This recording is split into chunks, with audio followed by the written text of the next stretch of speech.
I'm standing here by Finney Bay, where in just a few short hours, boats decked out in colorful lights will set sail. I'm talking, of course, about the Lighted Boat Parade, a festive, decades-old maritime tradition sponsored by the Bremerton Yacht Club that celebrates not only the holiday spirit, but our community as well. Join me today to meet some of the people behind the parade and learn how you can enjoy this special holiday event.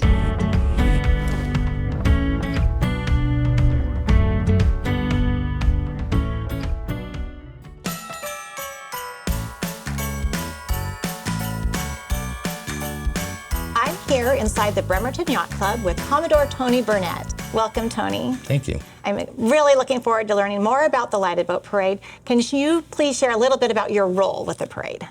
Yes, my role basically is I'm a troubleshooter that handles any problems that come up with this event. You know, the weather cooperates, oh, I have to fix that.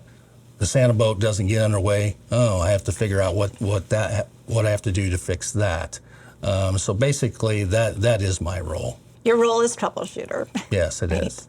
Can you describe a little bit about the parade itself? What can people expect to see?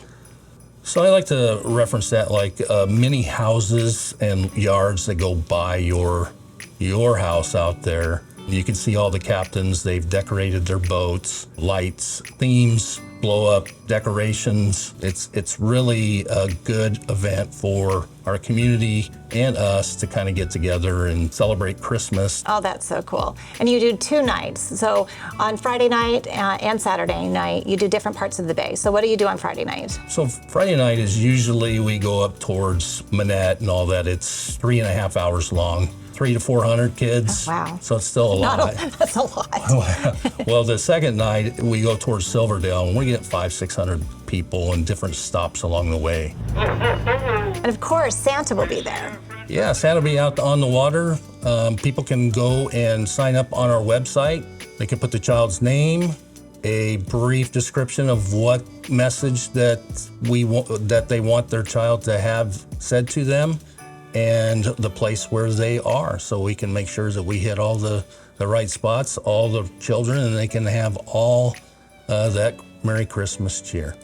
And I have to say, I've always wondered about this. How do you know which house is which? Because this is a big deal for our neighbors, and we've had the kids out there, and everyone's waiting, to see their names. So how do you know that you're in front of the right house? So we have a program that charts all of that along the shoreline, okay. And every 5 minutes or so, we go down and plug that point in, and people can see where they're at on the actual route, and they put their name in right then and there, and then we know. I have to say, it's so much fun, and it's also fun because you can kind of hear along the way as all the neighborhood kids, their names are called out, so it's so much fun.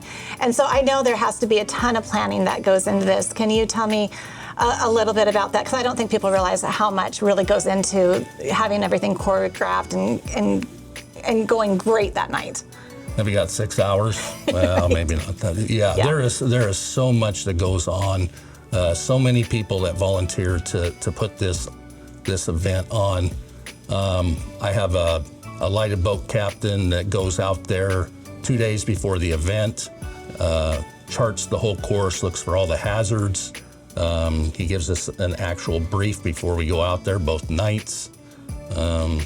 It's really a big deal. It's so many different parts, so I just can't name them all. Right, there's so much. So what are some of the challenges? Like, people don't really get seasick, really, but I know you maybe face some bad weather or choppy waters. Right, we do have stuff out there, and our lighted boat captain has a lot of the hazards already mapped out, so we already know where all of that is. The challenge is, okay, we're gonna go out there with 20 boats at night. Conditions have changed over 2 days, and that's when we have spotlights out, and like the first couple of boats will actually look for any different hazards that might have like floated by or is caught or whatever, and then we pass it on that channel. We're all in communication with each other, and we just pass it on down the line, so we're safe. One year in particular, I remember the lighted boat captain came on there and said, hey, the ferry stopped rolling, and we were at 40 knot winds out there, and I was kind of nervous. I said, okay, good. He said, we're docking, and I went, ooh, all right. good times. Yeah, so if the ferry docks, you dock. Right, Right, exactly. yeah. So the parade is really so much a part of like local holiday tradition, and families plan parties around all of this in communities. I know Old Town Silverdale for years have held an event at the same time. So are there other parades that people can watch besides the Bremerton Yacht Club's Lighted Boat Parade? Are there other parades? Yeah, absolutely. There's one up at Paulsville Yacht Club does theirs up there, and I still believe that Port Orchard Yacht Club still has their one down there because they have asked me a couple of times to join that one. But after 2 nights on the water, that's probably enough for us. It's such a unique tradition, though, with our community being surrounded by water. It's such a very cool, special thing that's very Pacific Northwest. Let's switch because I want to talk a little bit about another event that you sponsor called the Santa Cruise. Yes. Can you share a little bit about that special event? So that event, we've done that for many years. It is a cruise designed for people with disabilities and their families and caregivers. We had a huge response this year. Must be so fun. So who all donates towards this event? Because it is Kitsap Transit, right? Helps Yes. provide the ferry. Is it the Carlisle? Yes, Okay. it is. We couldn't do this event without their support because this year we filled it with 120 people. Wow. And it only holds 122. That's in addition to all of our other boats that we have of our members that volunteer too. We had 50 plus on all of those boats as well. So they this go year. alongside it, all lit All up? in the line. You know, we go out into the bay and we go around Santa out there in the bay. So they can talk to Santa, give their Christmas wish to him directly right over the radio, and then they come back. Oh, that's so fun. And when they come back, there's a celebration? Well, of course, you know, Santa beats all of us back, and he's here waiting for them to come back, and they get their goodies and prizes and memorabilia, and then they get a picture with Santa and a candy cane, of course. Oh, wow. Well, the Bremerton Yacht Club has been such a part of holiday traditions in our area for many years. So thank you so much for sharing this with our community. Absolutely. My pleasure.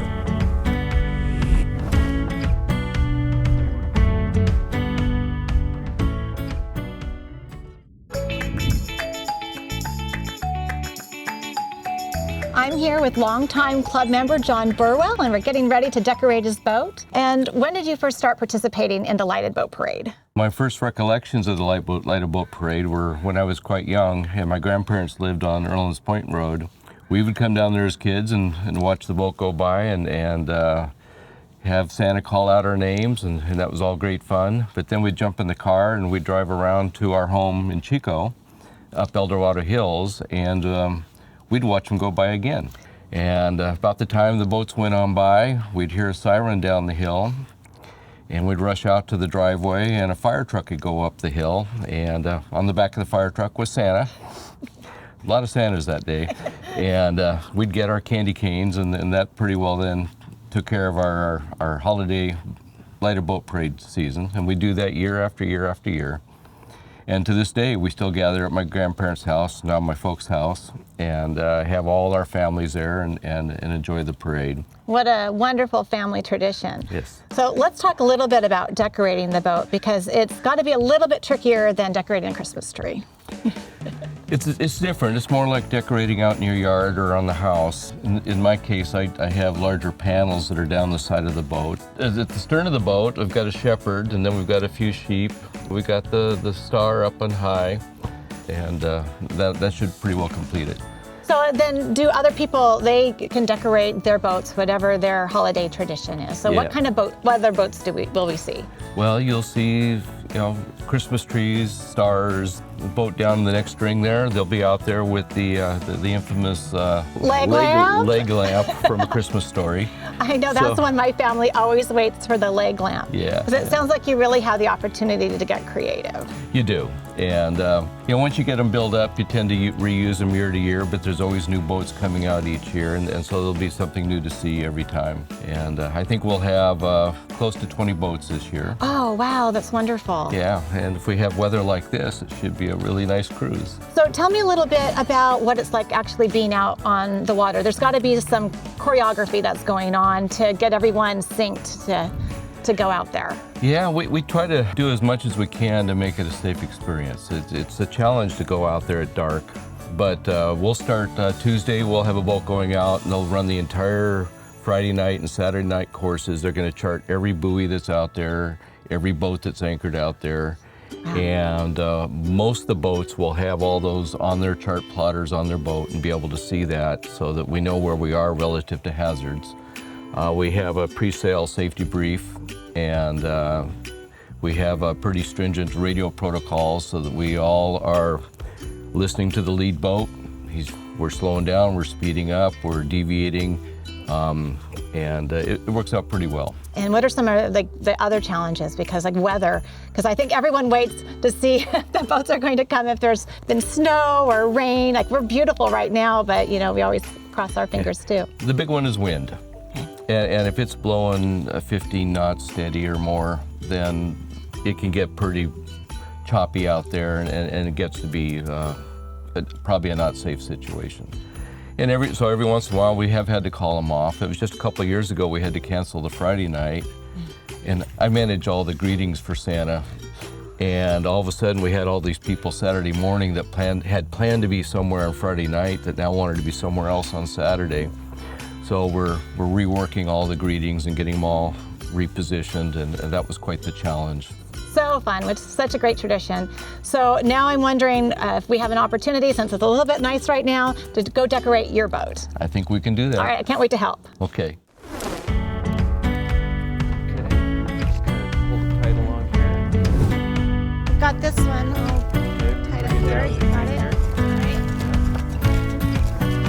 Here we go.